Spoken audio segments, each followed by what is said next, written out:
Directors. Thank you all for being here and good evening.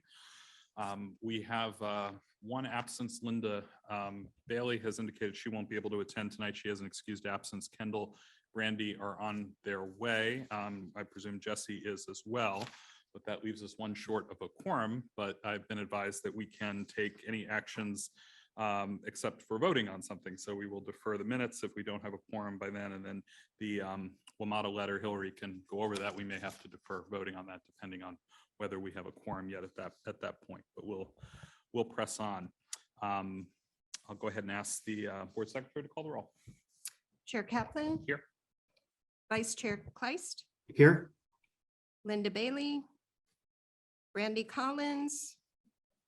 Kendall Taylor. Matt Harris. Here. Hillary Orr. Ajaysha Thomas. Present. Murat Omey. Here. Jesse O'Connell.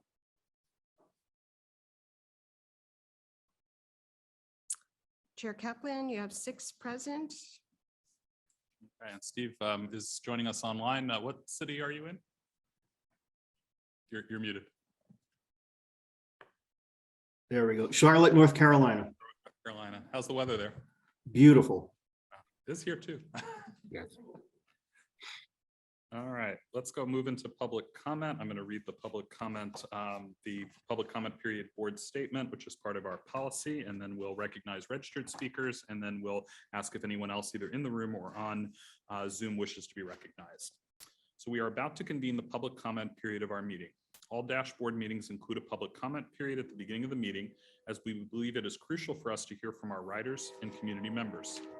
The board is here to listen. However, please keep in mind that public comment period is not designed to be a discussion. Accordingly, please do not expect the board to respond to your concerns or questions tonight. We take any concerns and questions seriously and need sufficient time to process and research any issues if need be. Board members will respond to your questions at future and concerns at a future meeting or have the proper staff member get back to you at the appropriate time. Please note that personnel matters are not a part of the public comment period.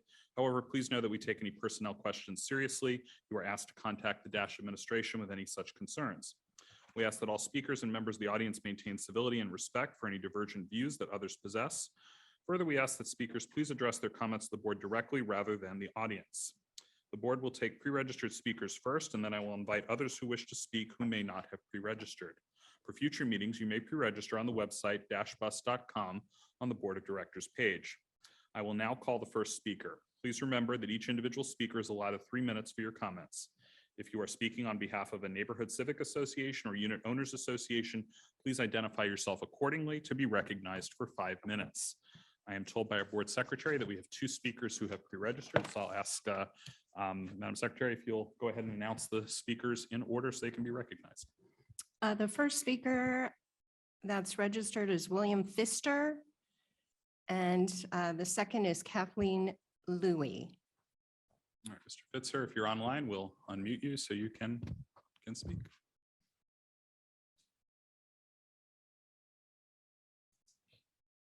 Mr. Chair, it doesn't appear that there is anyone attending with either of those names at the moment. There are some other attendees, though. Okay. So we will bypass our registered speakers since they are not here, and I'll ask first if there's any. I see staff in the room, but do anybody wish to speak? Nope. Okay. Is there anybody online who wishes to speak? Please indicate by raising your hand, and we will recognize you. So we'll pause to see if anybody wants to be recognized. Mr. Chair, Samuel Nixon has raised his hand, and he is now unmuted. All right, Mr. Nixon, welcome. Thank you. Thank you very much, I appreciate that. And thank you for the opportunity to share. I was checking with you in terms of Dash's long-term planning as it relates to serving the communities of our of where we have residences of the I should say aged or senior populations, and facilitating access to the stops that the buses are serving in terms of how to facilitate that as we look over the next 3, 5 years, 10-year period.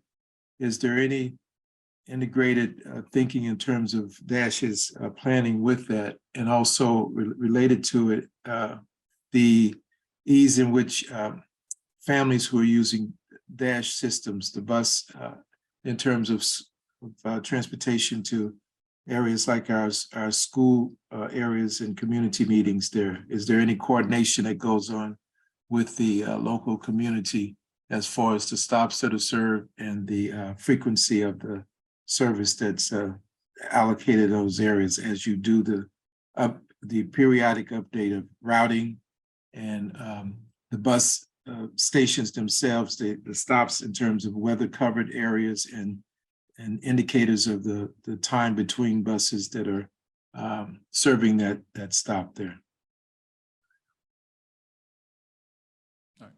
Thank you, Mr. Nixon. So as I mentioned at the top of the public comment, we don't engage in a discussion as part of public comment, but I can just say absolutely yes, and that we want to get your information so that staff can follow up with you, because we do have very robust planning and engagement efforts. And if you hang on tonight, we're actually discussing bus stop amenities and access, which is a priority issue for me and many of us on this board. And so I think that'll be helpful for you as well. But our director of planning and scheduling will reach out to you. If you could put that in the chat, if we don't already have your information, that way staff can capture that. Okay, I don't have chat. I don't see chat access on my system, so I'm not sure. We'll have contact information through your participation on the Zoom. Okay, okay then. Yeah, and you're also welcome to call our main number at 703-746 dash. And just let them know you spoke at the board meeting, and they'll route you to Beth, who can help you. Okay, thank you. And what neighborhood do you live in, sir? I'm curious. I'm in the Patrick Street, Duke Street intersection area, where Patrick and Duke Street intersect in that block. Okay, thanks. We'll make sure that staff discuss with you some of the efforts and the ways that you can participate, and we look forward to that. Okay, thank you very much. I appreciate it. Are there any additional speakers who wish to be recognized? Please raise your hand.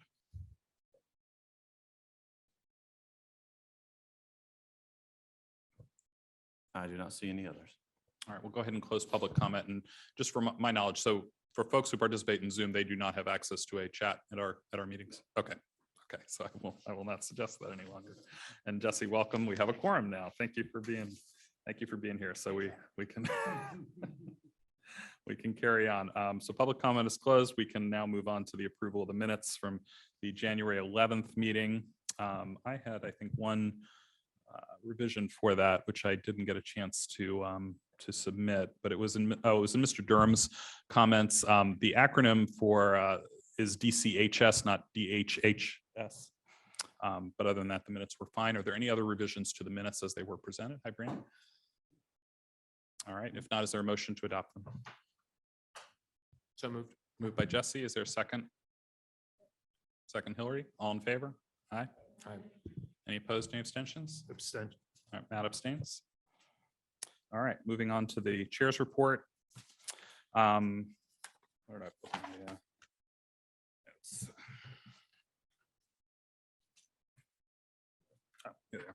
I had 4 items that I'll run through very quickly. One of which is just a recap that the stockholders meeting is February 14th. We discussed this at the last board meeting. It's at 6:30 p.m. in the council chambers. So the stockholders will be voting on the board slate. They will be voting on the independent auditor, which is the same as the city's external auditor. And then we use the rest of the time as a work session on DASH. Knowing that the February 14th is Valentine's Day, and that some of you may already have plans, but if you are able to either in person, well, I know your spouse is going to already be at City Hall, but if if you're able to join either in person or virtually, I would like to recognize you when we start the meeting. And so if you could, obviously, if you're in the chambers, I'll see you, but if you're going to be online, if you could let me or let Beth know, so that way I can just include you in the remarks. We get, once, sometimes twice a year, if we have a board member recruitment to go before council. And it's just helpful for them, I think, to see that, yes, we're a very engaged board and that we hear their questions. The questions and the discussion is always very illuminating to me. We're expecting a lot on our capital program and needs, and it always helps us to frame, as we go in the budget discussion, what's on their mind. And the timing of this is always helpful because it's right before the manager's budget drops. And so we kind of get kind of an early preview in front of council of some of our priorities and needs as we go forward. So I hope many of you are able to participate. Josh and Hillary, I'm sure you'll be there, and I will be there to represent, but we'd love to see more of you. We had a very productive meeting with the city manager. Josh, Hillary and I were there. Jan Lambert was there, and Emily Baker. It was really, really helpful for us to meet. It was the first time I had spoken with the city manager, and to hear his support for Dash. He actually is a writer of our system and actually knows the routes that serve City Hall in his neighborhood quite well. The manager indicated that he was very pleased with the way Dash is operating, and he does receive our meeting materials and indicates that he hadn't really been in touch because he was actually quite comfortable with the way that we have been going about managing the system. We talked about, and I'll ask Hillary and Josh if they want to fill in as well. We talked some about partnership opportunities, particularly with some of the school transportation needs, and whether there are opportunities to kind of right size that fleet and have Dash, managing, being the primary manager of moving, at least at the high school, middle school level, students to school. We talked quite a bit about fare free. We talked about upcoming opportunities with FTA for more capital money. It was a really productive conversation, and it was just helpful to really hear some of his needs. But I came away from that he is a very strong supporter and advocate for transit and what we do. I'll ask Josh and Hillary if they have anything they want to add to that. No? Okay. And then I also had an opportunity to participate in a webinar that was co-sponsored by NBTC and the Coalition for Smarter Growth on what's up with the bus in Nova. I don't know if any of you had a chance to sit in on that as well.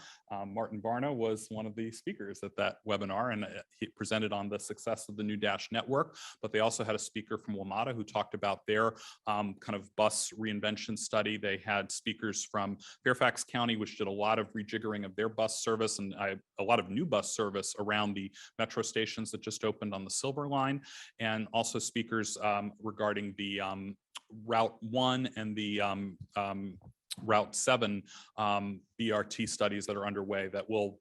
Route 1 is going to be south of the city, but the Route 7 one would also impact, I think, the area, the far west end of the city over by Mark Center. It was a great discussion, and what it really illuminated to me is that bus is no longer the stepchild of rail transit. Bus is, we know this in Alexandria, but bus across the region is really being looked at as a solution to moving people. And there's a lot of exciting things that are going on, and also pertinent to our discussion later on. I did hear, and I think this was a speaker either with DRPT or perhaps VDOT, who spoke about VDOT looking at accessibility of stops on roads that they manage, which is not roads within the city of Alexandria, but certainly as we're looking at network within Fairfax County and other parts of the region, that's really important that they're also looking at what are barriers that prevent people from getting to their stops. And so I was really heartened to hear that, and was glad that Dash was a part of that, as we should have been, because we had a really great success story. So I enjoyed that. The last announcement I have is a story that I think all of us have been following the last week, which was the death of a WMATA employee, Robert Cunningham, at the Potomac Avenue Metro Station. Josh, shortly after we got home from our retreat last Wednesday, put out a very moving statement of support and solidarity for the WMATA workers who are, I'm sure, deeply affected by this, WMATA customers, particularly those who were witnesses to the shooting or were targeted in this shooting. Mr. Cunningham, by the media accounts, a 64-year-old employee of the power department at WMATA, intervened when he saw a gunman coming down the stairs who had already shot someone getting off a bus and then shot someone at a fare kiosk in the station, tried to intervene and disarm this individual. Mr. Cunningham gave his life in the process of that. And thanks to the heroism of some customers as well, we're actually able to de-escalate and disarm this individual so there was no further loss of life. WMATA has a GoFundMe page for Mr. Cunningham's family, and the WMATA board has indicated that the WMATA will take care of Mr. Cunningham's family because everybody has the right to come home at night, and it's very, very sad and very tragic. And I just ask, as we have done from time to time, we take a moment of silence in his memory.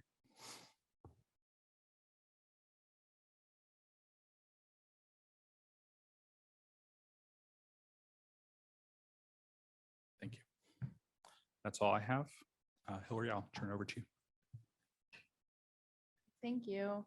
I'm gonna, I saw a retreat debrief, but let's do that under your report, Josh. okay, great. Thank you. Nice to see you, everyone. I have 3 things to talk about tonight. I'm going to go a little out of order. Let's do the budget last, the WMATA budget last. So my other 2 updates are pretty quick. Let's see. So first, just wanted to let you all know that we are going to have our next Duke Street in Motion Advisory Group meeting on February 16th, and it'll be in this room. And this is where we're going to talk about curb features and priorities and trade-offs, around curb features, including sidewalks and cycle tracks and shared use paths and what have you. We know that along Duke Street, there are places where space is limited. So we want to get feedback, when it's limited, what are our priorities and how do we work to fit that in to the busway and the entire corridor. We'll also be doing an oral update on February 14th to the city council. So if you're interested in that and are already at the stockholders meeting, it is pretty high on the agenda, actually. So we'll be presenting early in the evening on Duke Street. What is the time? The city council meeting starts at 7 and it's pretty high up. I never know exactly what time, depends on how long we have proclamations and such things. The second item I wanted to talk about is just to let you all know that there has been a transportation demand management TDM study and transit study along I-495. And this is from the DRPT, Department of Rail and Public Transportation. They posted a draft summary online where they did they conducted kind of this TDM study, and they're looking at recommendations for future transit service and TDM measures that might benefit the corridor along 495. I think I had mentioned before that there are also ongoing studies looking at express lanes on 495 and how that might function and work.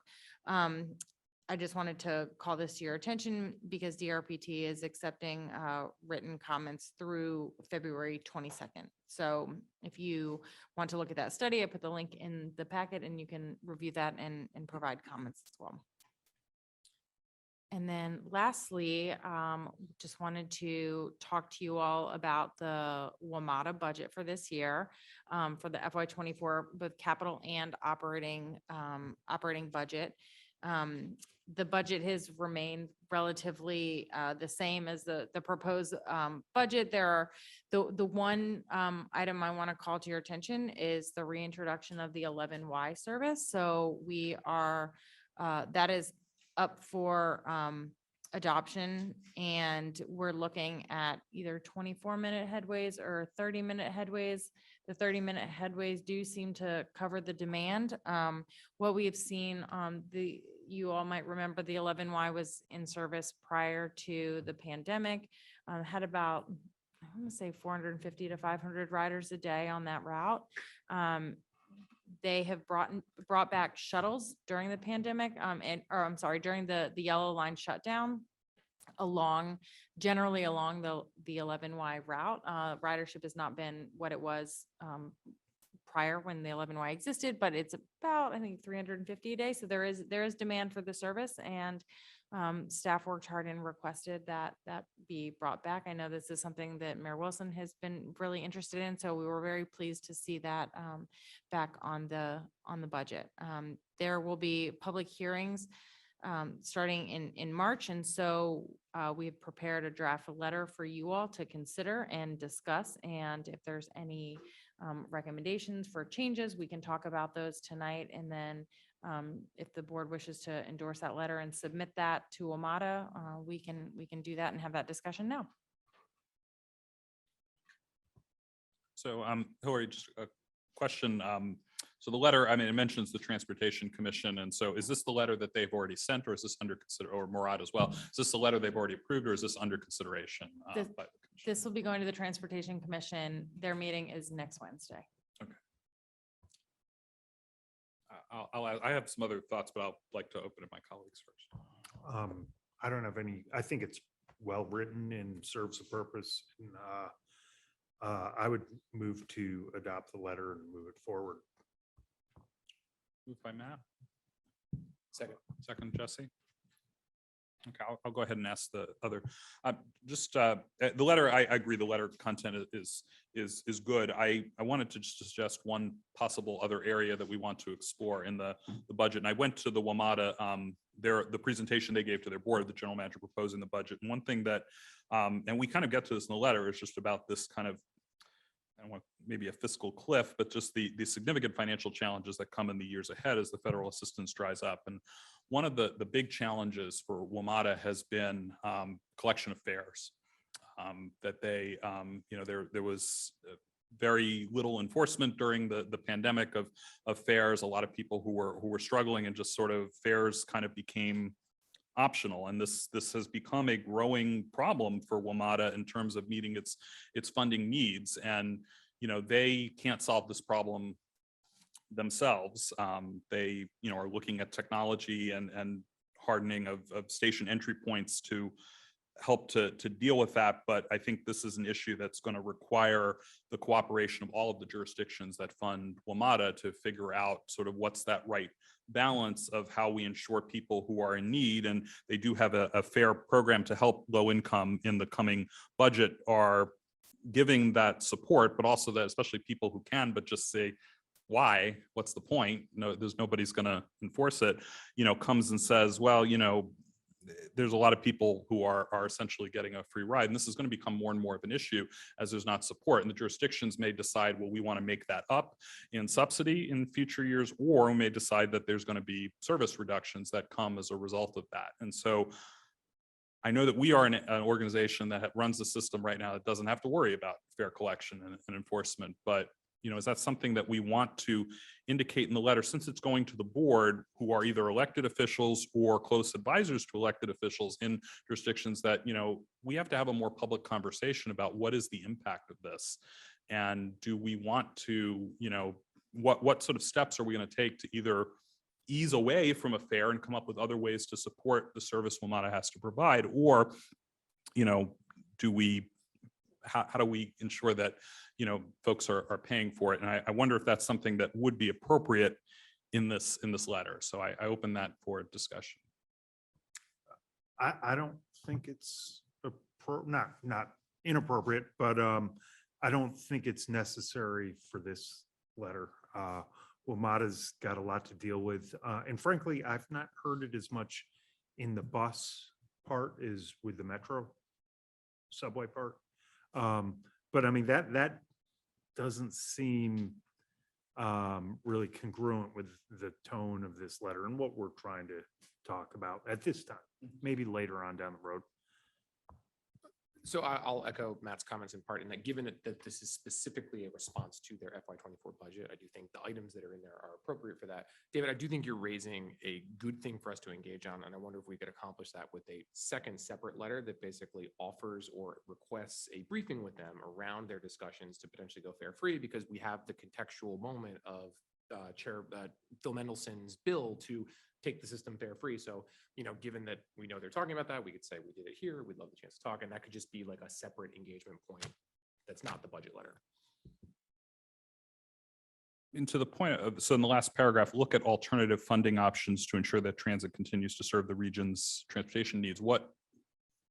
I'm also wondering if some of that is actually getting at ensuring WMATA is collecting the revenue they're supposed to. So, are there things that you can share, Hillary, at the staff level that have been kind of engaged with WMATA? Because in reading their presentation, the board kind of just, and the general manager has talked a lot about this, and I want to give him props for that, but the presentation on the budget doesn't mention this at all, or any missing revenue as a result of it. And to me, that was very surprising, given that this is becoming more and more of an issue. And frankly, something we see all the time, because if you happen to be in a metro station, you hear the loud beeps all day long of those every time that there is someone who jumps a fare gate. So it's very visible as a result of that. But understand why station managers and non-law enforcement should not be engaging on this. Totally understand that. But I wondered if that was a way to kind of get at some of that, or if that's saying something different, or if it's just saying there's a problem. No, yeah, I think there's lots of additional ways to look for revenue and WMATA has been discussing this at great length and also very publicly about this issue. I think in terms of the budget, we know that there is a gap there in the revenue that they are bringing in. And so it was just kind of lumped in, I believe, with all the other funding needs, and they didn't address it specifically for this budget, but there are a lot of ongoing conversations, and I think they would, I'm sure, come here and talk to us about that if that's something that we want to discuss with them in the future. Anybody else? Okay. Yeah, no, that sounds good. I would like to, and I know Josh and I talk about this periodically, and I know staff at the jurisdictional level is talking about this as well, but it's just something that I thought, particularly the board who goes back to jurisdictions can say, we can't just sort of sweep this on the rug or say, WMATA needs to do more about this, because really it's all about what do we policy-wise want the transit system to, what a customer, should customers be paying and what should the governments be paying? Because we're kind of right now sort of in this nebulous space where, we aren't really, I think, accounting for that. And maybe the answer is that we are essentially doing what we're doing and going away with fares, but we need to be more honest and transparent with all the stakeholders about it. So appreciate letting me bring that up. I'll ask for a vote on the letter now, since it's been moved and seconded. All in favor, say aye. Aye. Aye. Any opposed, any abstentions? All right, passed unanimously. Thank you. Do you have anything else, Hillary? I'll ask if there are others who wish to bring forward any announcements from boards, commissions that you are a part of. I'll just mention the Commission on Aging, which had a very successful Transportation Committee meeting, will be here tomorrow, the entire commission. And so actually, to our speaker that we had earlier, that commission has been very engaged in discussions about transit accessibility and the success of the new network, particularly as it serves older adults. And so I know, look forward to engaging. I'll be here for that meeting and look forward to staff's engagement on that and cultivating that relationship. Anybody else? All right, moving to general manager's report. Thank you, Josh. Thank you, Mr. Chair, members of the board. Good evening. A couple of items here for my report, but I'm going to start off by talking a little bit about Transit Equity Day 2023, which was on February 4th. This is the birth date of civil rights icon Rosa Parks, and many of you will recall the importance and significance of her efforts to make transit equitable for all, and the work has not stopped. It's a continued project, I think, for all of us, partnering together as organizations and with various groups, including labor organizations, to make this an important event. In the fall, Dash was invited to and participated with George Mason University's electronic vehicle display. And that was sponsored by the Sierra Club. As a result of that partnership, the Sierra Club approached us to partner with us to do a special feature regarding Transit Equity Day. And I am very excited to say that there's a celebrity in the audience, if you haven't picked her out yet. But we're going to see why she's a celebrity for just a moment. So I will play this.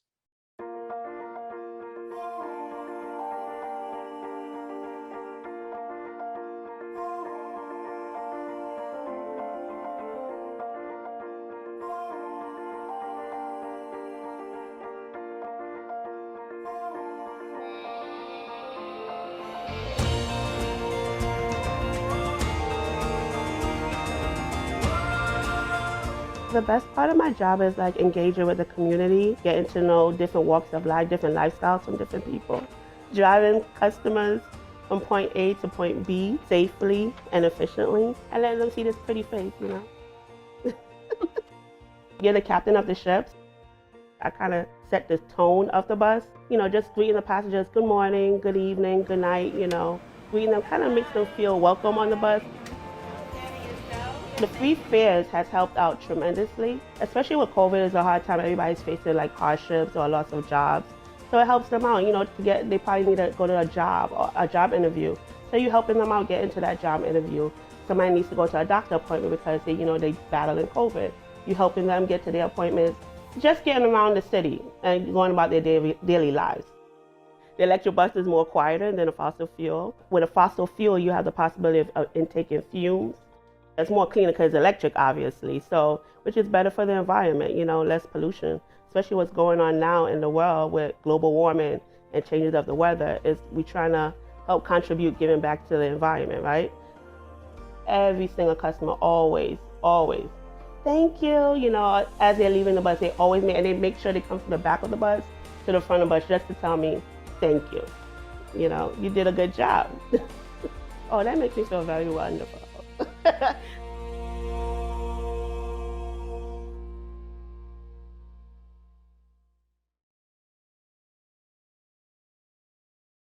All right, I'm switching to the podium here so that I can have Camille join me in just a moment.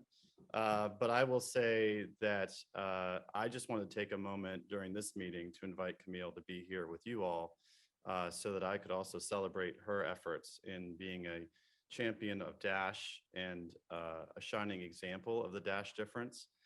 We're so proud of her for volunteering or somehow ending up doing this. I don't know the nature of how you ended up doing it, but Camille represents, I think, everything that we strive to be and the service we intend to provide to our customers. So she is really a shining star in that regard. So Camille, I wanted to ask if you can come right up here. I have a few things for you. Okay. But first of all, thank you for spending the time doing that. I have here a little award of excellence, and I will read it to you all. It says it's an award of excellence in recognition of excellence in exemplifying the DASH difference. The general manager of the Alexandria Transit Company presents Camille with this certificate of recognition for her standard of excellence, performing your duties as a DASH bus operator and for starring in the 2023 Transit Equity Day Sierra Club video. This is presented today, the 8th day of February, 2023. So I have this for you. Thank you. Absolutely. And here's a little folder for that. And because you're such an icon here at DASH and a brand representative, I felt like you needed some swag. So I have a couple of things for you. Just a few. Wait, I got to keep pulling them out. Okay. All right. Oh, she couldn't see they were here. So first of all, I have a little model DASH bus here for you with an original certificate of the first run of model buses. I also, because you talked about electric buses and you talked about how important they were, you weren't there, but there was an event back in 2020. Several of our board members were there celebrating the electric buses. And I managed to secure you a one-of-a-kind DASH coin representing the electric buses. So that is now yours. And a swag bag to give to all of your friends and family members of all the things, as well as a DASH lunchbox to enjoy. Now you've got that. Thank you. But thank you for what you do. We really appreciate your hard work and dedication and what you do for your job. Thank you. And would you like to say anything to the board? No? I am shy. You were so well spoken in the video. Yeah, that was a lot. But thank you for being here this evening and for all that you do. Thank you. Yeah. Camille, could I just ask, how long have you worked for DASH? I just made 2 years officially. 2 years officially. In November. Wow. So a little over 2 years. So you started during the pandemic, so. Yeah. Right in the middle of the pandemic. Yeah. Wow. Well, thank you for all you do. You are a great ambassador for DASH. That was a really lovely video. I tried. And that video has been seen all over the country. And I've looked. Yes, it's all over the country. It's all over Twitter. You're a national star. Yes. And our stockholders will also see that video next week. I'm gonna make sure that council gets to see that. So thank you for being here. We appreciate it. I don't know whether you've had a long day or your day is just starting. No, but a long day. well, you can now, you're now free to head out and Thank you. enjoy your swag. Thank you. Great seeing you. Thank you.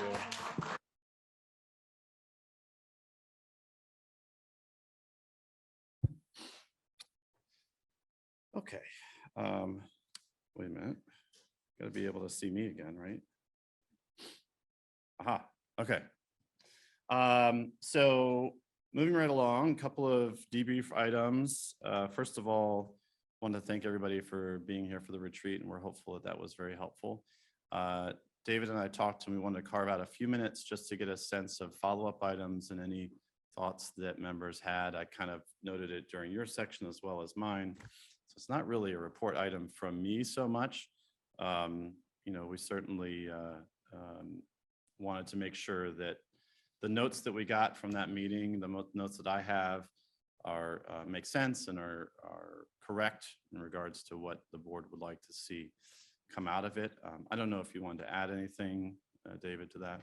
You know, I appreciate everybody's participation, and Randy, thank you for, you stuck through there with COVID, and thank you, and Ajayesha as well. I know you were on a work deadline, and so it was great to have folks there. And then Jesse, we missed you, and I know you, but we were able to include some of your input in the wheel, as you saw, which went through all the different styles. I actually asked Josh if he would include that. I was thinking maybe we'd have it like up here in the room so we could then remind each other of our styles, but it's here in the board packet as a reference. I jotted, I saw most of you doing that, jotting down everybody's where they fell, just so I, you know, when I have a conversation, sometimes, you know, I want to come away from that and understand, you know, what are we each bringing to that, and how can we make it more productive. It was the three retreats I've had since I've been a board member. I think this was the best that we've had, because it really was so well targeted to just our conversations and our interactions and how we can work effectively. And I think also gave staff some guidance for preparing board meetings and helping to ensure that we're using our time wisely. And, you know, because you all put a tremendous amount of time and effort into the information that you give to us, and that help us make decisions. And we want to ensure that, you know, you understand what we're looking for and can engage in that. Certainly things like some of the committee discussion about committees that we could potentially set up, would love to understand some of that. We talked a little bit about a strategic plan, and just want to understand, you know, those are things that I expect, if we're going to do them, are going to be kind of driven by your interest and your desire to kind of set up a committee and say, we're going to look at these things. And so that's something, you know, if we want to continue to carry that momentum forward, we need to kind of hear from folks as to what you see your role as and what you want to kind of bring to the board, so we can carry that forward. So if you have comments or feedback you want to provide today, great. If you want to think about it, if you want to engage with either Josh or me one-on-one, that's fine too. But, you know, let's think about what we can continue to carry forward. Thank you. And also one of the notes I had was I will engage with Lonnie to sort out what kind of annual disclosure kind of agreement that you all would need to sign. One of the things that came from the meeting was you might be able to help me. You're more of the legal guy here, but essentially stating your understanding of conflicts of interest and ensuring that you comply with no conflicts of interest while serving on the board. We do address that generally in our bylaws and our policies, but maybe solidifying that a little bit more. That was the only other thing. It was just in line with what the other boards and commissions do Right. on an annual basis. The financial disclosure and the revelation of any conflicts that are known.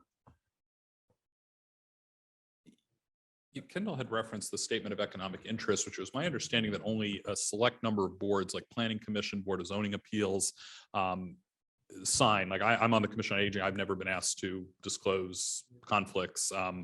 You know, commissions that are more advisory don't do that, but we do in our bylaws there is a section that states that, I'm not going to be able to read it verbatim, but that states that basically no one serving on the board shall profit essentially from the corporation, and that would be involved in make decisions that we make about procurement or, you know, employment that are going to have an impact on your personal financial situation or that of a spouse or other, you know, minor, you know, child. And so it could be as simple as basically just an acknowledgement when you join the board that, yes, I agree to uphold these bylaws, because the language is already there. And, you know, we're giving those out, but we don't have we don't either take an oath, nor do we, you know, sign that statement. So it could just be an acknowledgement that, yeah, I'm going to uphold these bylaws. And I think that would be a very clean way to deal with it.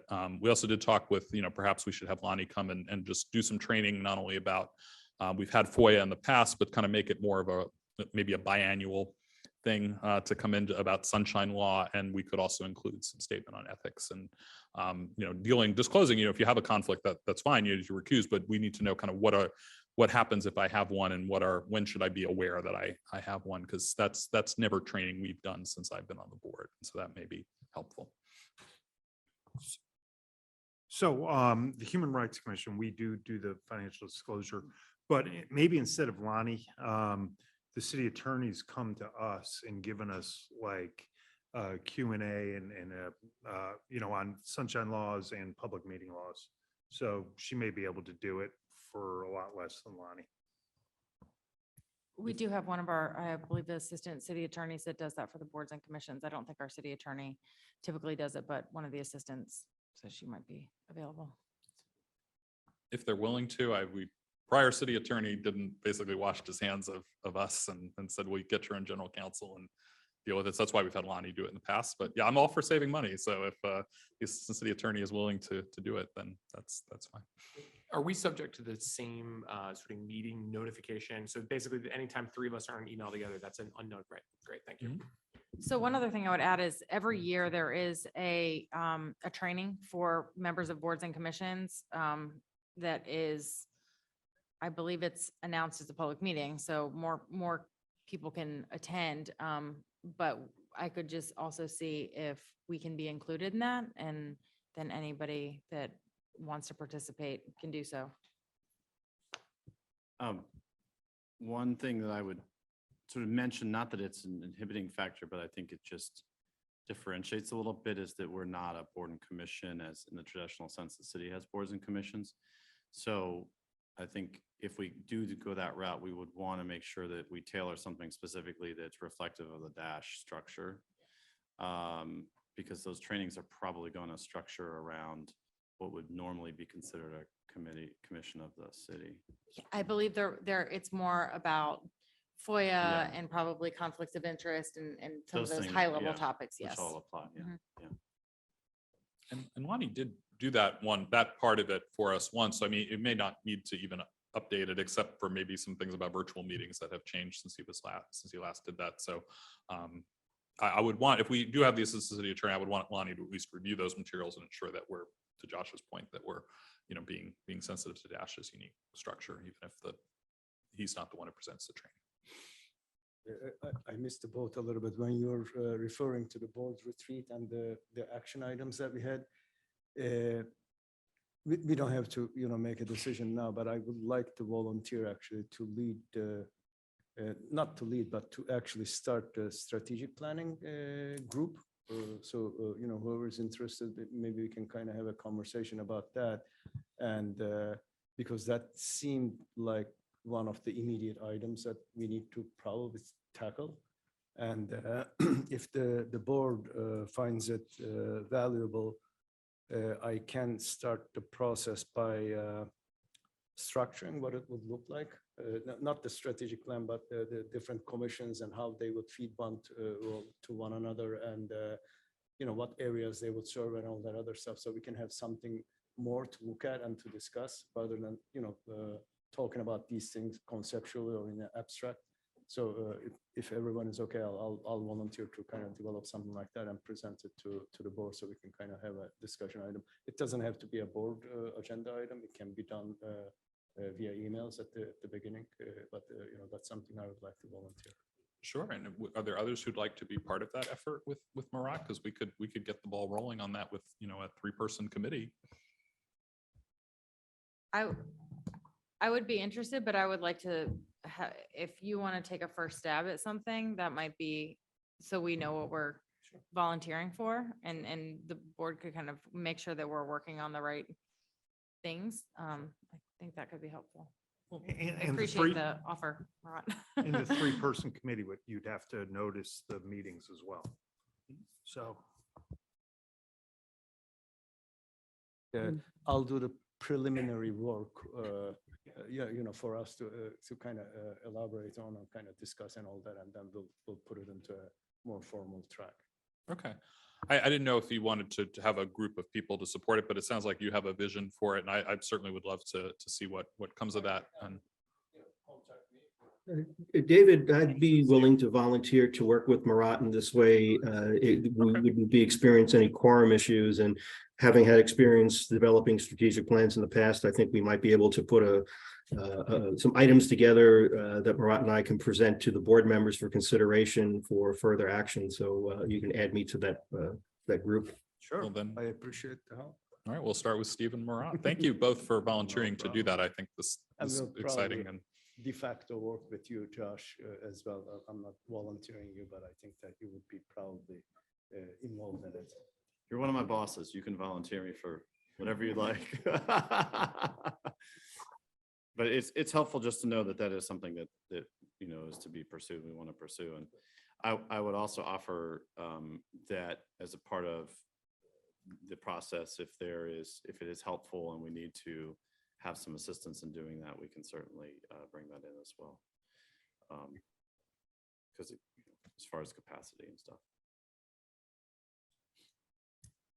While we're still on the board retreat, just thank you, Josh and Beth, for organizing. I thought it was a very good use of our time, and it was nice to get to connect with you all. So I appreciate that. the TJ Maxx. Haven't been yet. You have to go to the store in Georgetown. They have different stuff than the store here. And well, at least on the clothing side, they have better. Yeah. But now you know about the Bunt Cake place. Sorry, Jesse, you missed out on the Bunt Cakes. Ajaycia was there, but she didn't get to, she could smell them through the Zoom. Oh, no. Oh, gosh. Well, fair. Okay, all right. Well, then you didn't miss out too much. Okay, Brandy wanted to be recognized. Yeah, it was during the planning, well, the retreat, it was difficult for me to catch everything. Will the strategic plan process discuss how we can run meetings efficiently and all, will it get into like that level of like nitty gritty, or is it like high level, what our role is as a board and what issues we are to weigh in on? I mean, I can't speak in detail, but I think there are certain verticals that we can create, and one of them could be organizational excellence, and then you can kind of roll those kind of responsibilities under that, or the objectives under that. That would be one way to look at it. There is safety, definitely is probably like one of the ones that off the top of my head I can think of. Organizational excellence, or whatever you want to call it. That's another one that I can think of. But in general, I think the idea would be to help the board to walk towards a target in different tracks, so we can kind of track our progress, and then let others know, the public know about some of our goals, and make sure that they're aligned with what their expectations are and all that. So on a high level, I can see that we set the goals and the objectives, and then the action items and how they can be translated into programmatic elements, which might require funding, which might not require funding, and things like that. So I'll probably follow something like that along those lines. So so the strategic plan will be looking at like how we prioritize what Dash is already doing, like in terms of like our perspective on Sure. which, okay. And it's not about like how we organizationally relate. No, and it's not a operate. board strategic plan. It's a, Okay, it's for us to kind of make sure that, the team in Dash is working towards certain goals that we all agree. Yeah. oh, I get that now, thank you. Because the city council, when there's a new council, they always have like a new strategic plan for the council, which identifies what priorities they Yeah. have. Okay, so similar to that. Okay, Yeah. thank you. I don't want to mischaracterize, but that was kind of like the high level consensus, right? During the, Well, I mean, the good thing about is this is something the board directs. And so if this is the direction you want to go in, I think you should put it out for discussion, and then there'll be refinements, and we'll get all the feedback and input that folks have, but I think you and Steve will be off to a good start. And I think it's, having volunteers to want to take this on shows there's a commitment to get there. And so I appreciate it. You said volunteers, I saw only one volunteer. Well, you have, yeah. I'm a volunteer. Yes. We're just a team of two starting, but that's where the momentum begins. Well, that already shows that we understand sunshine laws, so that are meetings. And I would say we didn't have a lot of discussion about this during the retreat, but something Josh and I have talked about, and actually Terry and I talked about this a bit in our phone call, but the board member kind of handbook procedures guide, which is woefully out of date and is useful to nobody, really kind of because it was sort of a document that was frozen in time, as a lot of things that were organization staff related kind of then were divorced from it and then updated in other places. But I think also getting that up to date, and I know that's, we have to deal with that as we have time, because we have so many urgent priorities that are to the system day to day. But I think that will help too, especially as new board members come into the organization, are trying to figure out what's their role and kind of, how do they sort of ensure that they're, and this gets to, I think, some things we talked about, like how does a board be strategic too? Because I think some of that will get at what is the role of a board member, because, it can be, you get an orientation, but it can take a while to really kind of understand and hone that role. And so hopefully that document will be helpful as well. Yeah, and I mean, it could also be very helpful on a staff perspective. I mean, one of the things I took away from that conversation was the ability for something like that to survive through changes of board leadership, of company leadership, those kinds of things, creates some predictability, and me, the high steady. I like stuff like that. I mean, it is helpful to kind of create that consistency. So we have it. So I sort of have a number of things, policies and procedures. Of course, that's been lurking out there for seemingly forever. The committees, thinking about committees as you go along, the strategic plan, the FOIA training and sunshine law training, and then the conflict of interest and ethics statements. Kind of the key takeaways. Does that capture it pretty well? Good. Also, I mean, if you're keeping a tab of things, workforce probably would be another key vertical that I can think of. Workforce In general, just training, development, targets, goals, quality, things like that. Those would be like objectives that we can kind of. Okay. All right. Well, we will follow up on that and make sure that we get some momentum off of that. The last two items that I have here are informational items. One is we have been noticed and actually now have scheduled our first sit down with the union to begin negotiating our next collective bargaining agreement. Our first meeting with them will be late March, it looks like at this point, assuming that everything sticks as planned. We have a number of new board members since the last time the contract was written, so I thought it might be helpful just to kind of give a high-level perspective of how this process works. So first of all, the labor agreement is between the union and Transit Management of Alexandria, which is the employer of the bus operators. Our collective bargaining agreement represents only the bus operators at Dash, no other departments or staff. In the negotiation process, we will have a representative from First Transit, and I've already been in touch with them, and their labor council will be here on site for those discussions. The process, as I approach it, is with the intent of making sure it's efficient and effective, and it's within the lines and the expectations of the board and the city and the fiscal constraints that we have. I've already had a conversation with the city manager to make sure that we're properly aligned throughout that process.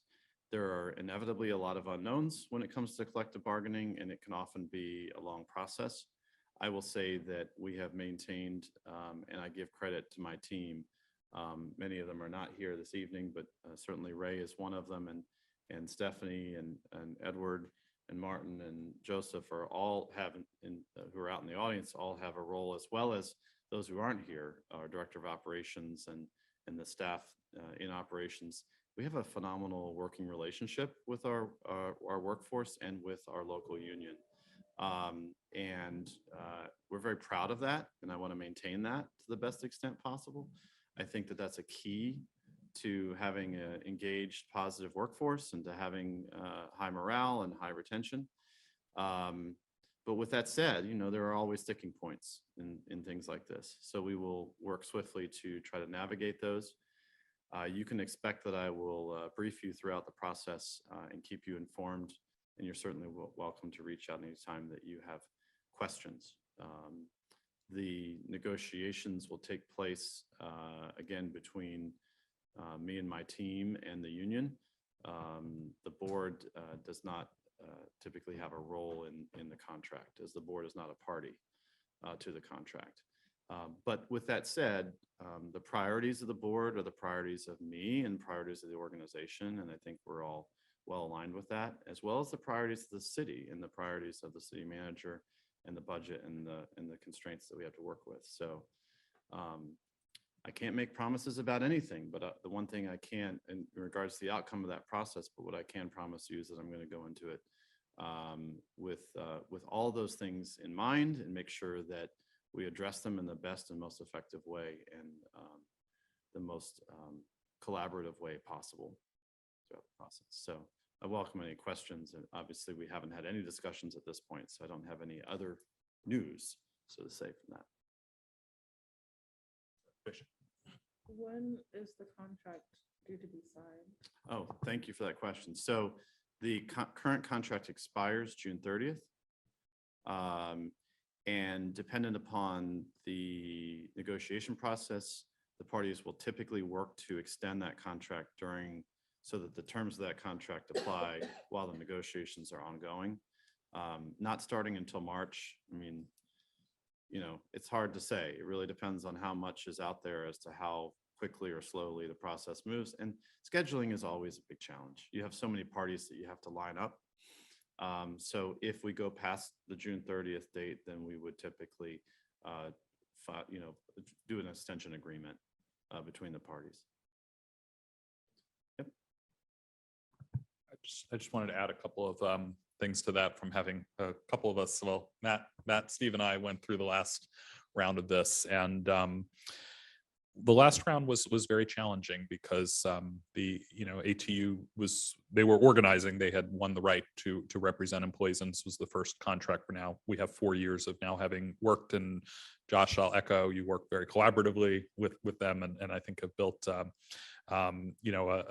trust and goodwill. But this was a very public campaign last time, including at our board meetings, and we may see that again, where folks are coming and wanting to discuss the negotiations or discuss what is being asked for of management as a way to kind of create pressure to do what to do. And we have a public comment period. And one of the reasons we adopted our public comment policy was to ensure that folks understand kind of what is the role of public comment. And yes, we're going to listen, but we're sort of furniture during that discussion. And so just understand that there may be things coming to us that we are parts of the negotiation, because that's the way that some participants have chosen that they want to. It's like a political campaign, that they want to build a kind of public support for it, and we have to recognize kind of what our role is in this. And that's why Josh is emphasizing that we're not actually a party of the contract. We don't sign the contract, we don't approve it. We do have a role, though, because we pass the budget for the organization. Obviously anything that is granted in terms of pay and benefits has an impact on the budget. And so just like the city, which has to ultimately fund it with subsidy, we also have a role in having to adopt that and also understand what are the implications of that. And so we may, from time to time during the negotiations, need to have a board meeting in order to discuss proposals that are being made, because Josh will need direction from us about how to respond, just as he's going to be in touch with the city manager about and senior city staff about that as well. And so I will just ask for flexibility in terms of us needing potentially to get together we have to publicly notice the number of days that are required under the law, but we may have to convene in order to do that. We have 2 virtual meetings a year. Already discussed with Josh, would be my intention that if we have a special board meeting, we would use those 2 first, so we can try to get folks together quickly. But I don't know how often or if we'll need it at all. But just please keep that in mind as we go into the next few months, that your attendance may be called in a matter of a few days so that negotiations can continue to go on.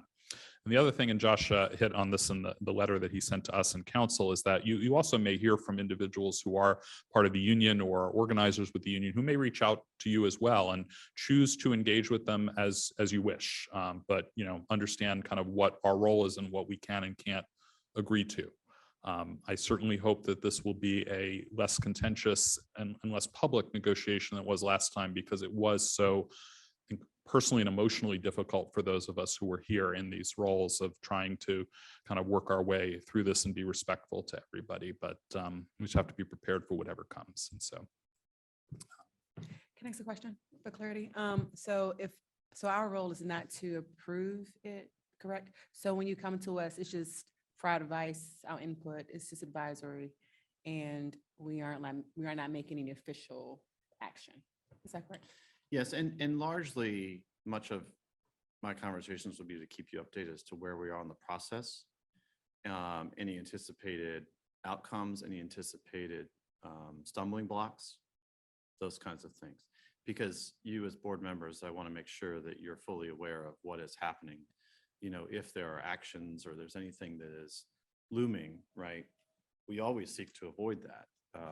But I would want, it's very much to keep you informed as well. As much as possible throughout the process. But yeah, I just reiterating the fact, there's a dollar figure here, and recognizing where we are in timing with the city's budget, and I don't have enough antacids for Kendall right now at this table, just the various different things that we have to work through, and the city's under a lot of pressures, a lot of financial pressures, I also recognize, and with recent other contracts. So, again, sort of restating my goal is to keep all the parties engaged and understand where we are, and to do my best to thread that needle right to all the parties, and make sure that I've accounted for the concerns, right, and been able to talk with you about what they might be, and any potential outcomes might be associated. Josh, I think what will be helpful for me being in this yellow, the relator category, is if you can be clear when you provide your updates that this is just informational, or Sure. this is something I really want your guys' input on, so we can manage expectations on like what would be helpful in a process. If you just want us to listen, then that's one thing. If you want us to provide some guidance, we can behave in that capacity, knowing that it is advisory. Thank you. Being clear. That's helpful clarification. Thank you. So again, I will keep you all posted. We'll have another board meeting, obviously, before we even sit down with them. So more to come. The last item is just some financial highlights. One of the things that came out of the board retreat was a little bit of efficiency. There's a lot of materials that Edward has professionally prepared and included in the packet for you, and details there. And he will continue to be here and available for questions. But just to update you, sort of where we are, our deficit is sort of tracking the same as we've been projecting, with the year-end projection really being the key challenge here, about $910,000, which hopefully will continue to trend down. Fuel prices have continued to trend down. So we're continuing to update that. I've spoken with Edward, and he's been, he's staying in touch with the city team and wants to stay in touch with Kendall's office to really make sure we're collaborative and coordinated on this. The key contributors to this continue to be fuel, lubricants, tires, parts largely because of inflation and low supply. and then underperforming ad revenue. The last item there, I do have a few updates for you. I sat down and spoke with our ad revenue provider and our contractor. And in the conversation with them, the market is starting to turn a little bit. They're finally starting to see advertisers step back into the market, but the post-COVID environment has changed how advertisers are interested in getting their information out there. They're recognizing people are at home more, there's more telework, and so they're putting pretty much all their money into online places like that people are going to see at home and at work as opposed to on the road. So that's been a contributing factor to the low revenue. The other factor is we have a limitation in our contract that does not permit the windows of the buses to have ads on them, which ironically is the most valuable space on the bus. So they brought an example recently of an ad campaign that they're running both here and in Fairfax. They sell the Fairfax market, our market, Delaware, and a couple of others around the region. Same advertiser, same contract. We're getting half the revenue that Fairfax is getting because the ad in Fairfax, where it only goes up to the window on our bus, covers all the way to the top, to the roof of the bus. Basically double. So, you know, I have had conversations with them about strategies about how to do more and what's more effective, and that really is what came back. The history on this, for those of you who are not familiar, is that you can see out, but it's like looking through a thick screen on your window. So it darkens what you see, and particularly at night. And our passengers have reacted adversely to that in the past. So I just want to let you know kind of where that was. The board has a policy on this. You can tell me to move on and we'll talk about the next subject, or you can tell me to bring this back at a later discussion. But I just wanted to kind of fill you in as to where that is. In the grand scheme of things, we're talking about a couple of $100,000 in our budget. It's not a huge piece, but I don't want to glaze over it in the context of it's one of our only ways to generate revenue. And I know that it's important for us to do our part. So there's a balance here, right? It's the question of, you know, what do we do in that regard? I will say that the trajectory is on the right path, and we are projecting them to start hitting a few targets towards the end of the year, but it's nowhere near what it could be. So that concludes my reports, unless there's questions about that or thoughts or comments.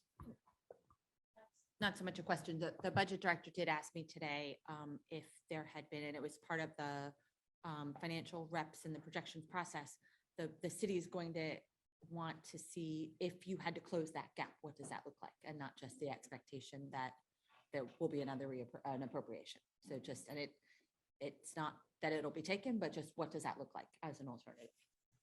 So like magnitude of impact and what are the options? What are the of- options? Yeah. What are the options? I mean, if there is not $910,128 lying around to give you, what would Dash do? Okay. And would that be something that would work with your office on? So we provide projections to the budget office. Every Okay. department has to do it. And so that was part of the guidance that we gave when we kind of did the training, and the expectation on projections was if you are projecting a deficit, what are the options? And that was all departments, from internal audit, which is a teeny little budget, all the way up. And so the analysts that you guys have in OMB, they'll reach out to Edward. Okay. So maybe what I'll say, and Edward's here listening, so what I might offer to the board then is at the next board meeting, we'll bring a couple of scenarios forward to the board to look at, 2 or 3, and then let you all weigh in on that. It sounds like it's just providing an informational, what's the context? Is there any particular input the board has on that before I send Edward on to his homework? I did just want to clarify on the ad revenue. I really would prefer to keep windows free as they are, because I have seen impacts from other bus systems. But if we did that, are you saying you could get another couple $100,000 this year, or is that just when you have a full year? I just want to understand on the revenue side what we're giving up. makes us more marketable Mhm. and it brings in more. So the other potential is that although that advertiser did take the lower portion of our buses for half the rate, a lot of advertisers just say, no, I want the same in every market. So if I'm buying with you, I'm buying Delaware, Virginia, right, Maryland, and I want them all, and it's one design, I want it, this is what it's gonna be. And so what they were saying to us is that being allowed to run it up past the windows would provide them the ability to offer us as that part of that market, which currently they can't. So, you know, it doesn't cover all of the window. It sort of covers in between the wheels, but it's a major part of where the passengers sit. You know, so, I mean, maybe that is something that we do as a part of this conversation, and to bring you all maybe some examples of that as well, as far as trade-offs. It would be helpful maybe for the next meeting if you all have some photos. Yeah. So we can see what exactly we're talking about. Yeah, and that's kind of where I'm landing. Listening to myself talk about it is do that along with the context of these other things. I have a question. The the windows that we talk about it, that the preference is not to cover the windows, but can you fill me in whose preference those are? Was there a survey done by the passengers, and then there's a documentation that shows that they don't prefer that, or was there like the financial impact of that presented to them as a trade-off and things like that, or is this just a general? Well, we wrapped a number of buses. So line 35 has a bunch of wrap buses, and the wrap goes all over the windows. And there was a lot of pushback related to that. It's hard to kind of get a sense of where you are, especially at night. During the day, probably not so bad, but at night. Although we dim the lights on the buses at night, the lights still have to be on for passenger safety. And so then you get a lot of internal reflection, and that changes that. We do have passenger information systems, and it calls out every stop and those kinds of things. So again, it was a policy choice, a decision we weighed when writing the policy. In order to change that, the board would need to revise the policy on that. But we would, I think the outcome of this discussion is that we should bring some of those scenarios. Now, again, it's a departure from what we've done in the past, and I'm not, don't confuse me as advocating for it from the perspective of the customer experience, because it's not good for the customer experience. It's really a money question. Oh, in the photos we get, can we see it from not just the outside, but what it looks like for a passenger looking out? What does it? Yeah. Like how dark it just help see both sides of that darkness. We'll include that as well. Thank you. And Josh, your previous offer to bring us options for what closing that potential year-end projection would look like, I have to imagine that is not going to be all that dissimilar from the options we already considered to do the 2% Probably not. cut. Like, Yeah. actually, if memory served, it's about the same amount of money. It's close. I think it was like $3 million in that exercise. But point being, you've sort of done that already. We just kind of need to repackage it. We need to repackage it, and magnitude might be a little different because we're talking about a number of months as opposed to an entire fiscal year. So, but I think I understand the need to have it. I think it's an important part of the conversation. So I certainly am not surprised, and I think it's a great idea. So I'm all for it. I make a suggestion, just if this works. You have several buses that are still wrapped with the line 35 that had gotten that wraps the entire windows of the bus, that had provoked some of the conversation that we'd had with riders, particularly those who had low vision. Can you bring one? I think we're at City Hall next month. Can you bring one to the meeting? Yeah. Let's Look over at the team, making notes over here. let's get on one after dark. I mean, it gets dark. March will be getting dark a little later, but let's go out there and actually see it. And Sure. I think that would be helpful, because I have ridden on them, and Fairfax Connector, WMATA, and I share the concerns that we got from our riders. So I would be very reluctant to do that. But for those who haven't, I think we can give you that experience. So Thank you. Yep, certainly will. That concludes my report as well as the financials. So I will invite Martin up and make sure that.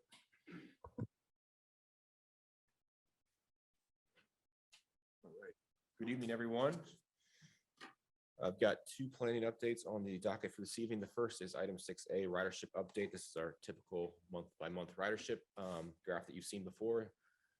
Continued good news. The blue line shows our current fiscal year, FY23. You can see that our December ridership up there is still well above pre-COVID ridership levels, which are represented by the light gray clusters that kind of look like a city skyline there in the background. But so yeah, continued strong ridership. We have not seen the typical seasonal downturn in November, December as much as we've seen in years past. So it could be an indication that we're seeing a bit of a mild winter, but also could be an indication that the free service and the frequent all-day routes are better meeting the needs of some of our kind of core ridership that are riding weekends, holidays, and regardless of the weather conditions. So regardless, good news to see that. These next two slides I have are in response to a question that Hillary had raised last month about how our ridership increases stack up against the amount of service that we're putting out on the road. So we're trying to kind of quantify the comparison here. These are the two lines. The orange is our service levels as a percentage compared against pre-COVID. So the 100% gray line that you see across there is basically what our ridership and service levels were back in 2019.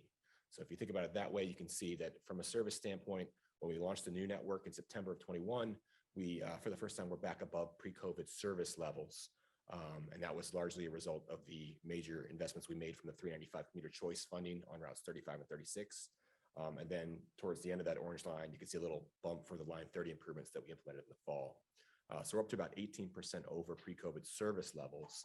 The blue line shows the ridership as a percentage of pre-COVID ridership. You can see we're down below 50% of pre-COVID ridership before the free fares, the new network. Obviously, that's gone up quite a bit, such that in April of this past year, we eclipsed our pre-COVID ridership levels. And you can see in December, we're at 22% above pre-COVID ridership levels. So you can see the ridership is now caught up and past the service levels. So good indication that our investment in the increased service is paying dividends with ridership. Martin, and I'm just curious, like looking ahead, let's assume these rosy projections continue. What are you guys using as an internal benchmark for when ridership percentage is outstripping service percentage and we there need to increase service? So that's a good question. Probably the biggest metric that we look at is going to be passenger loads. So, and that obviously is on a trip by trip basis. This is system wide. So, with some of the new ridership data tools that we have, we're able to look in more detail at loads. And if a trip is consistently overloaded to the point that we're having standees or having to pass people up, as is the case on a few of our routes, that's when we start to look at additional measures like increased vehicle sizes or potentially added trips. One of the other metrics, though, is boardings per revenue hour that we look at. And I've got this second graph here shows that as well. So this correlates the amount of boardings we have to the amount of service in the form of revenue hours. So, if you were to double the service on a route, double the frequency, the number of revenue hours would also be doubled, presumably. And then if the ridership doubled as well, then your boardings per revenue hour would stay flat.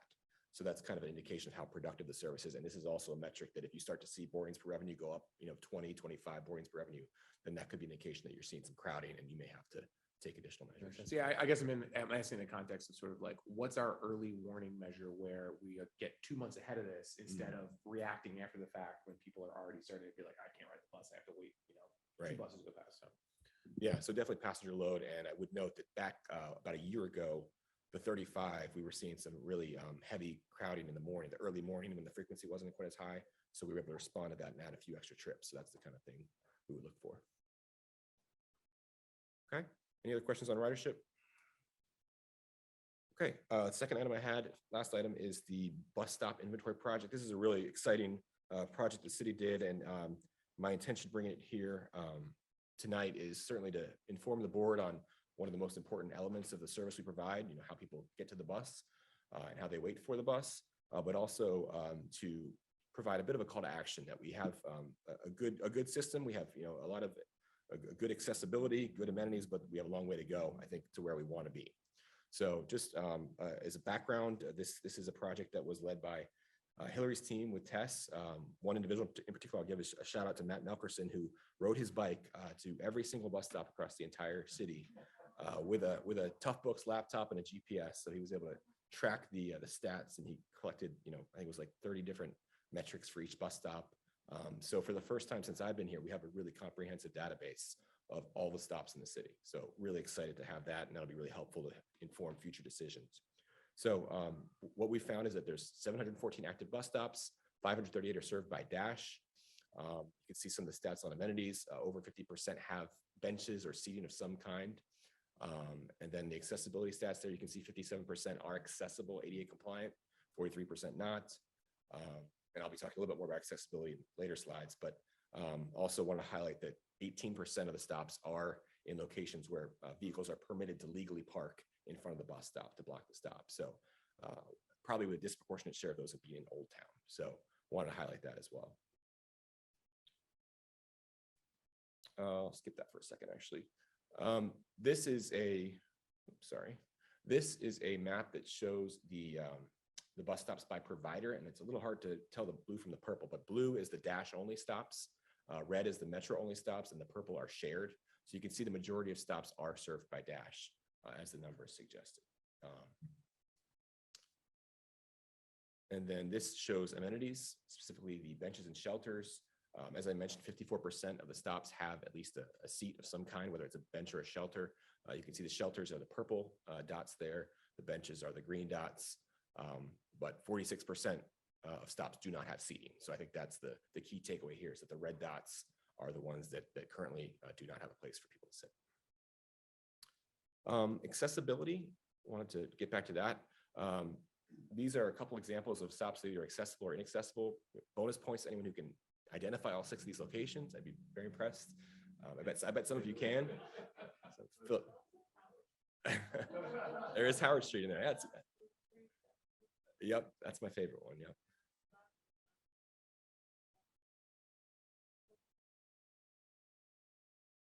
Yep, Pickett and Edsel. Yep. Wow, very nice. And I figured David would recognize maybe Fairfax and Princess there. Yeah. So these are just meant to kind of give you a representative sample of different levels of accessibility. Basically, the 3 most important things when it comes to accessibility are, can the bus fully pull into the stop? So if there are parked cars there, obviously that's not the case, wouldn't be accessible. Second thing is there a flat, hard surface, at least 5 feet wide by 8 feet deep, where the wheelchair ramp can be deployed and the wheelchair can safely exit the vehicle without having to worry about tumbling off the hill like the top middle one there over on Beauregard Street. So that would not be accessible. And the third thing is there connectivity, a sidewalk or similar to the nearest crosswalk or intersection, so they can actually connect to the stop. It's not just a stop in the middle of nowhere with grass on both sides. So those are kind of the key elements. You can kind of see varying degrees of inaccessibility in top 3. The bottom 3 are meant to be better examples. The 2 to the far right on the bottom are kind of some really good examples of what we ideally would have in terms of stops with shelters and accessibility and amenities. I also included the bottom left one, which is on Howard. That is a kind of a really low cost, really easy solution to have an accessible stop. You just fill in a little dollop of concrete between the planter strip, and that meets accessibility requirements. So there are low cost ways to make stops accessible. So Mark, on that last point, of the 46% that are not currently accessible, are you all going to do an assessment within that of like the percentage that could quickly and easily be made accessible, the percent there, and then the ones that basically just like there's no chance? Perfect segue. Cool. So this is the 57% that are accessible. You can see they're pretty well distributed across the service area. However, as you've noted, we have 43% that are not accessible. And these colors are representative of the level of difficulty it would be to bring them up to accessibility. So the green ones, there's 46, we call it easy, but I mean, that's relative, I guess. You could be looking at like a dollop of concrete. You could be looking at maybe there's a parking spot that would need to be removed that is not anticipated to be controversial. That's you see Old Town is not green, it's yellow.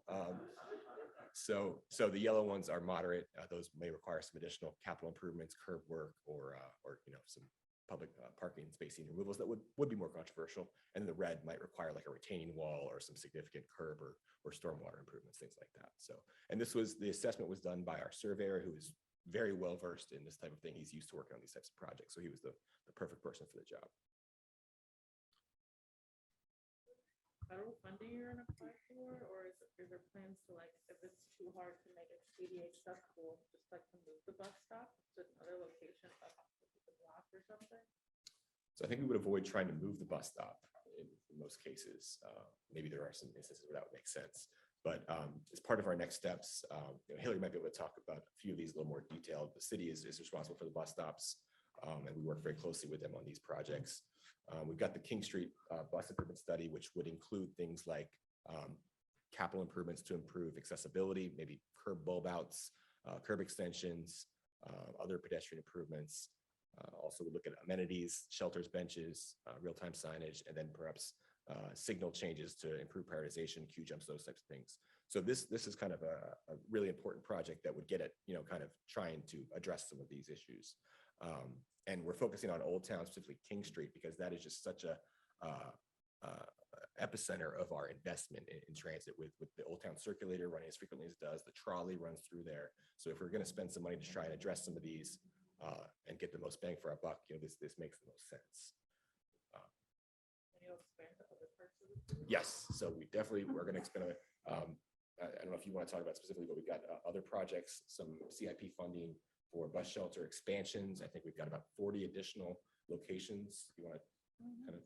Yeah, I believe we have funding in a couple different years. I think we are starting with 20 locations, and then we'll do the next 20 after that. But we did just go through a process last year where we worked out a contract for bus shelters that vary in size. So instead of just having one shelter that we have to fit somewhere in many cases, it did not fit, or we don't have the right of way for it, which is another challenge. If the city just doesn't own the property, we can't just put a bus shelter down. So we have a couple different shelters now. Some of them are narrower, they look different, and we can fit them in different locations that we otherwise couldn't have fit them with our old design. So we worked on that really hard and got that contract last year. And now we're going through the process of designing the next 20 locations that we have prioritized. One with this inventory, which was super helpful, but also looking at other things that we included in the inventory, like ridership. I have a question. Do we have a mechanism to track origins and destinations for, say, wheelchair or needs for accessibility? Do you see any value in? Definitely see value in that. We don't unfortunately have a current way to track that really at a detailed level. We previously were able to track wheelchair deployments. We have not been tracking that since we went fare freeze and trying to get away from the fare boxes. We do have a lot of demographic data that gets down to kind of the census block level, where there are increased percentages of persons living with disabilities or increased percentages of seniors who may have additional mobility needs.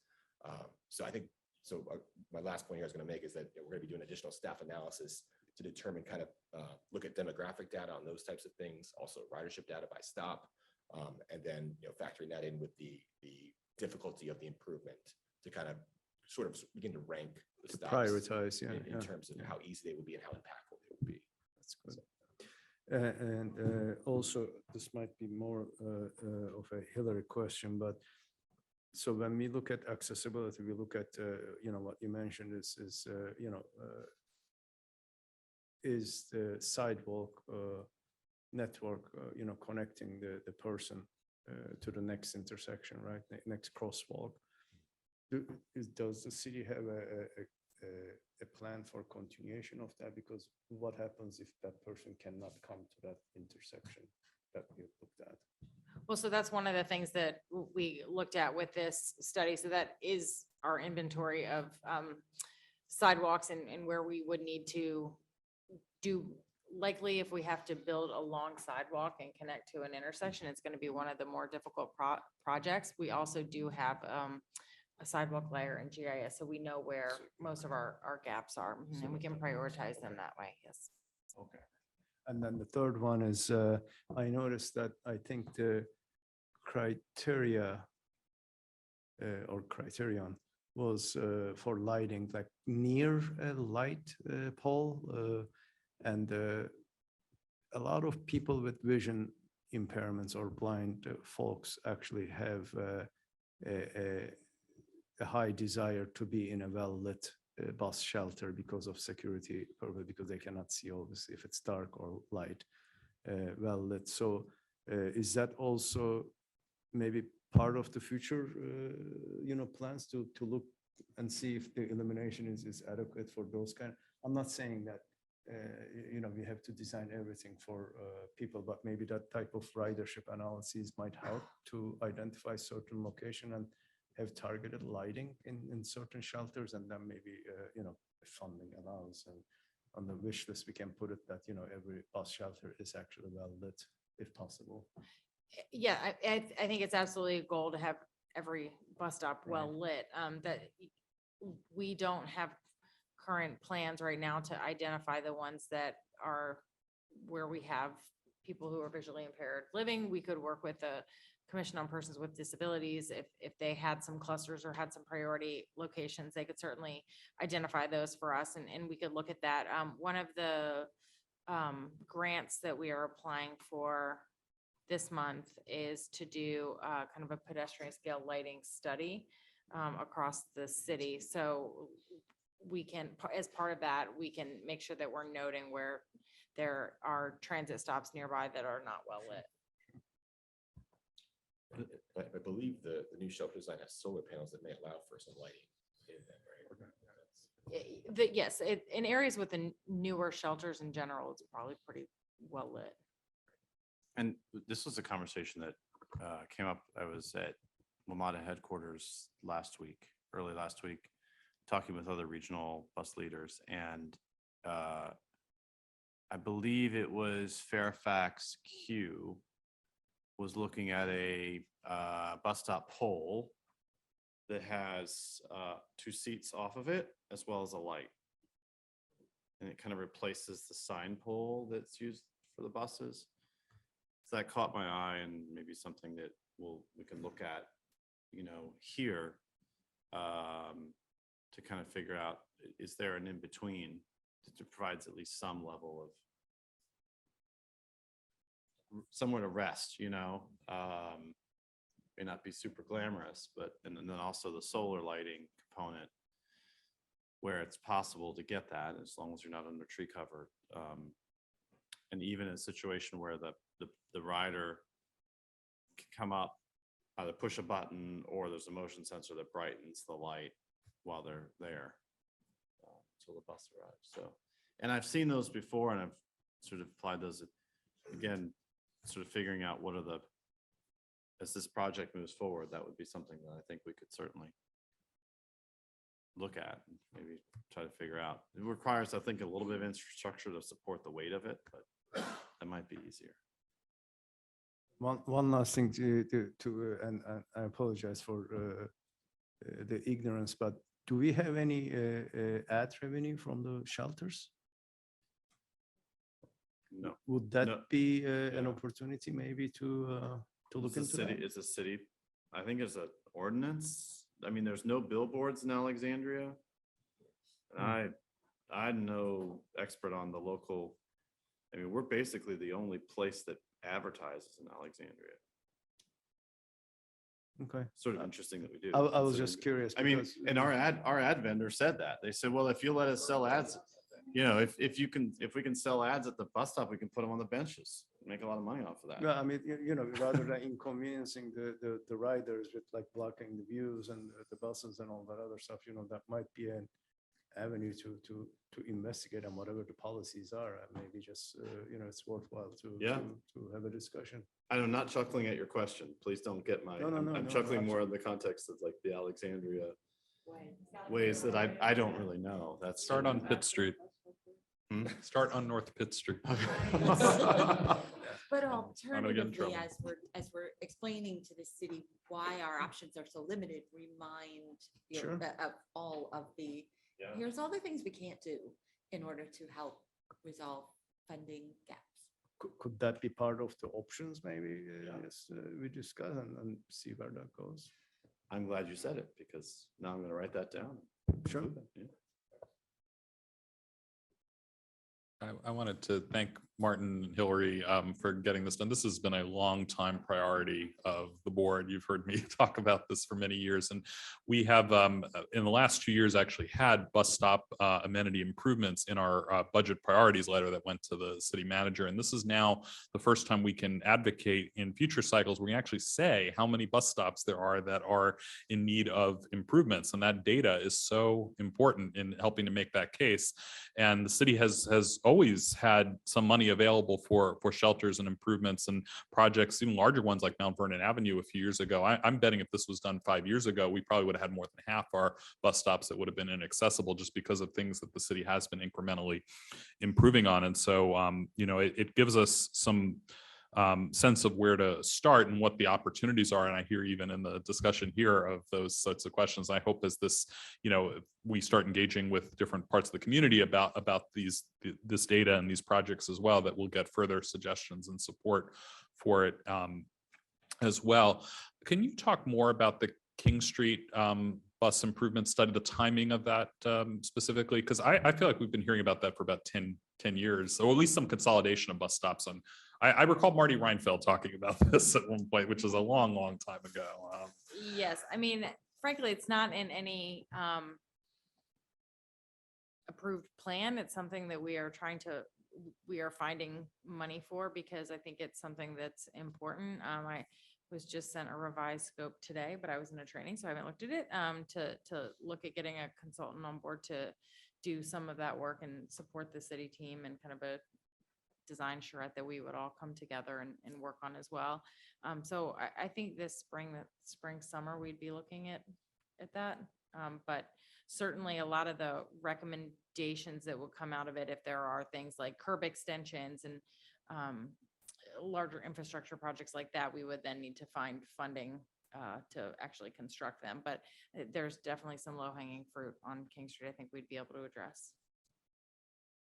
Can some of the money for the bus amenity improvement CIP, is that already kind of programmed for shelters, or can some of that be directed to this project as well? Just thinking about, the ridership is so high, as we all know, on that corridor. That is grant funding specifically for bus shelters. Okay.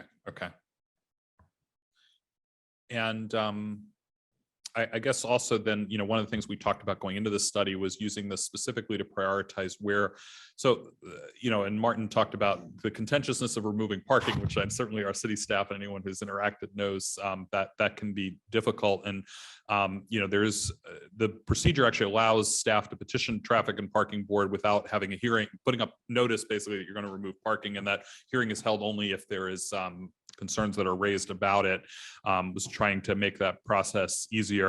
And one of the things in talking with Hillary we got is that if it's always staff who's saying that, basically then the community just says, well, you don't listen to the community overall, yet here we have a board that is mostly citizens that are concerned about the transit accessibility that can help to make some of those requests on parking. So had sort of hoped coming out of this, and maybe with some of the ones that are easier, and it's interesting how they're kind of distributed around the city too, that we can start to embark on that process and can use us to basically be either the applicant or a co-signer on that, because that's something we can do fairly quickly, and we want to give the city cover on that. Yes, I think certainly if we did post and had feedback and had to go to a hearing, it would be helpful to have this board be a co-applicant on that docket item. Is there any that you're planning to take in the next few months, or kind of how are you still working through that list of where you want to focus? Yes, so we just finished the inventory, Okay. so we'll need a little bit of time to go through it and figure out what the projects are coming out of there. The key thing that we wanted to focus on after doing this inventory was what are those 20 locations where we need to get bus shelters, because we have to go through a full design process, and it's a grant funded process. So those will take a while, and we wanted to really put our energies there and kind of get those moving, but we'll continue to look at this inventory and put the ridership in and start prioritizing some of these positions. We're also trying to hire another transit planner that would support our team. Right now, we have one person running the entire transit program, and she's really focused on Duke Street BRT and the Weston Transitway design. Okay. All right. Thank you. Got a couple points. the discussion. So when you're identifying the prioritization of like which bus stops to go to, the parking, traffic and parking boards remove spaces and all that, are you all like using the argument about pedestrian safety? I'm sure you are, but I mean, people complaining about removing parking spaces kind of pales to the concern, the safety risk that people take, like myself, to step onto King Street during peak hour to flag down a bus. So any way that you can capture that experience of pedestrians, I think would humanize the need to balance the competing issues on King Street. I'm quite sure that if we post on King Street, it will go to a full board hearing. But I think King Street, one of the reasons we're doing a separate study there is because parking is really important on King Street. It's also a revenue stream for us on King Street. So those are the locations where we would want to probably do more investment in a curb extension. So you don't have to remove as much parking spaces, but you're still getting the pedestrians out there. I mean, the bus bulbs also have other benefits too, and shortening the crossing distance, narrowing the roadway. So there's a lot of benefits to them, to all of the roadway users, but we probably would want to put more investment in that corridor rather than just blanket removing 4 parking spaces at every bus stop.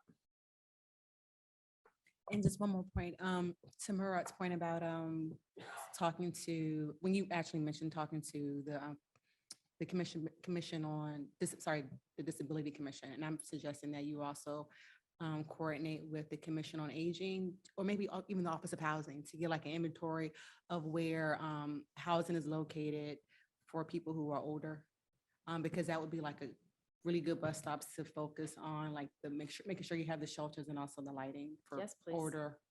I think I know someone that residents. works in the Office on Housing. Yes. So I think that's something that we I can think help we you could with. partner on that. Yeah. Thank you for volunteering. You're welcome. Yes, absolutely. Great. Look at all the synergy that comes out of having done this. And so I really appreciate, in the name of the individual who did the hard lifting for this, just Yeah, No. he's actually a former city employee, Oh, but he's contracted back to do work. He contracts and does projects with us, and he was great for this because he is an engineer who worked in test, so he can go out to a location. And if we had somebody else do it, I don't know that we would have gotten the information of this is easier, this is going to be tough. You got right away, you've got a steep hill. You know, he was able to understand that and then help us kind of know where we're going to have challenges with upgrades to the bus stops. So that was great. Thank you. What are we gonna make a bike around and inventory next? That's right. Gotta think of something. Scooter cross. No, I do have him on another project already. I just can't remember what it is. It might be something with the King Street one. Well, this is great. Thank you, Martin. All right, well, we have reached the end of our agenda, unless there's any other business that folks have to bring forward. And if not, I'll entertain a motion. Well, I'll announce that our next meeting is Wednesday, March 8th, 2023. We'll be at City Hall. And I hope to see, as I said, many of you at the stockholders meeting. Please let me know if you plan to attend so I can make sure that we recognize you at the start of the meeting. And with that, is there a motion to adjourn? So moved. Moved by Matt. Is there a second? Ajay, all in favor? Aye. Aye. All right, meeting adjourned.